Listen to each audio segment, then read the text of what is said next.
Today's lesson is a response to an email that I received from one of the BGI Newsletter subscribers. And this email comes from Tim McMillan.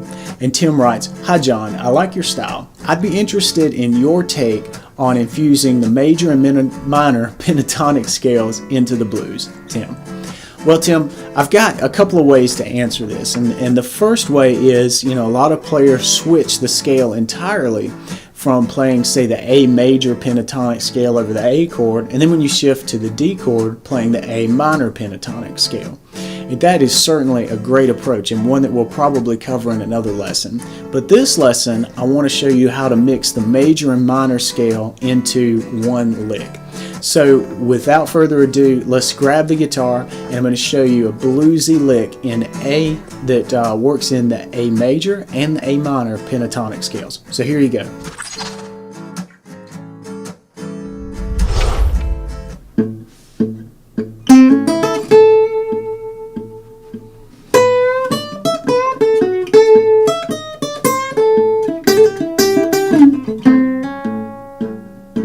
Okay, so there is a definite nod to the master at mixing major and minor pentatonics, and that is none other than B.B. King. I mean, this thing just sounds so much like him, but I can't think of a better player to sort of model ourselves after when we start talking about really mixing the notes from both different scales as we're working in a little lead. So we're gonna do that. We're gonna rip off the king here. So now I'm playing this. I'm keeping this bass line going, but that you don't have to worry about that. I really want you to focus on the lick because the notes and the melody here, that's where it's at. I just really want to pump this bass out so that you'll know that the chord, the underlying chord, is not changing, and that really what we're doing here is building a lick that blends these scales. We're not switching and playing a different scale over a different chord. That might come later, but for this lesson we're focusing in on one chord and how to make a nice flowing lick that blends both the scales. So here we go. Let's dive right in. What we're doing first is we're starting off with, I'm putting my second finger here on the 5th fret of the 3rd string, and I'm sliding up to the 6th fret. That's a major move right there. That's from a minor note to the major 3rd. And then I'm barring on the 5th fret with my first finger, the 2nd and the 1st string. So I've got, then I jump way up here to the 8th fret 2nd string to this higher A note. And we're doing that, we're traveling across all these frets, which is going to take you some time to get down, but we're doing it so that we can move to a different position on the neck. So here's the first part. And then from here, we're going to push up on the 12th fret on the 2nd string, and then hit the 10th fret with on the 1st string. Then the 12th. Then push up again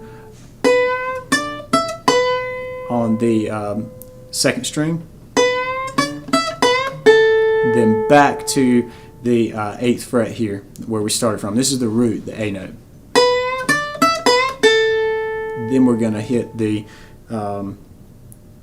11th fret real quick on the 3rd string, and then back to that root again. Alright, so that's a definite B.B. King kind of thing right there. So to recap, we're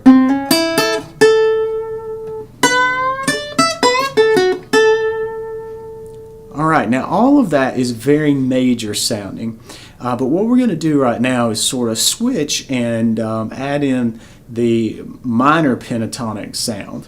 And in fact, this first little run starts here at the 12th fret on the 1st string, and then we're backing down from 12, 11, 10, 8, put a little quarter bend up on that 8th note, and then back to the root. So, alright, now what we're really doing there is we're in minor pentatonic land, but with one added note, and we're just slipping this note in here on the 11th fret of your 1st string, which is the blue note. This is the flat 5 of the of the scale. So we're introducing a little note that's outside of both the major pentatonic and the minor pentatonic, just to give it a little color. So we're walking down. Alright, and we're landing right here in classic minor pentatonic territory. And we're going to do a little hammer-on pull-off combination here to really just bring out the fact that we're in minor land right now.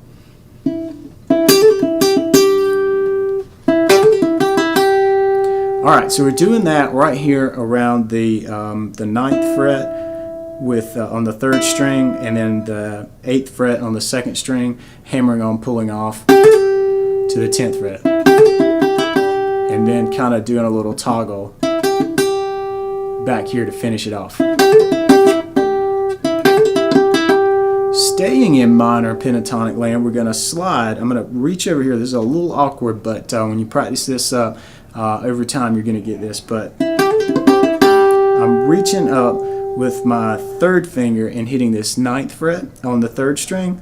Then I'm sliding back to the 7th fret, pulling off to the 5th fret, and then hammer on back to that 6th fret. So now we just end it in a very major way by introducing this note here.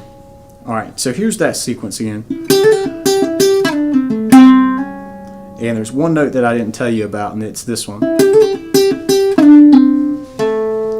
You're going to reach over here and hit this 7th fret, 4th string before we do that last little hammer on. So here's that last piece again.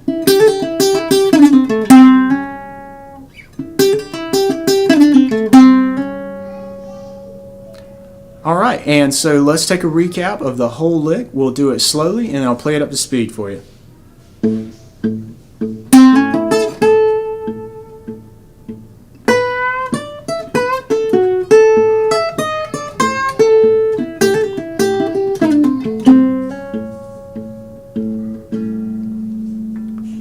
Okay, here it is up to speed.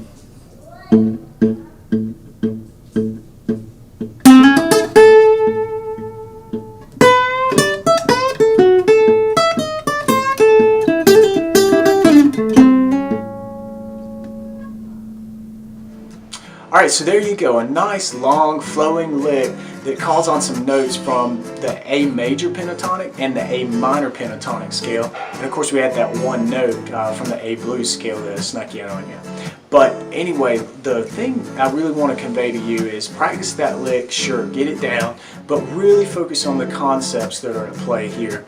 You can move around the fretboard and start changing and weaving in and out of the scales, and it produces a different tone, a different emotion. And that's what it's all about. When you're playing lead, you really want to do whatever it is. You want to reach into your training, into your lessons, and everything that you've had to that point, and pull out whatever you need, whatever tool you need to get the point across, right? Whatever emotion you're trying to convey, that's what it's about. And this is just one example of how to mix in some major and minor pentatonic to get to that point. So listen, Tim, great question. I really appreciate it, and I'm sure that it helped tons of others out there as well. So if you have a question that you'd like answered on the Tuesday Blues series, send it over to tuesday@bluesguitarinstitute.com. Just type that email address in and just write a brief description of what you'd like to see, and I'll do my best to cover it.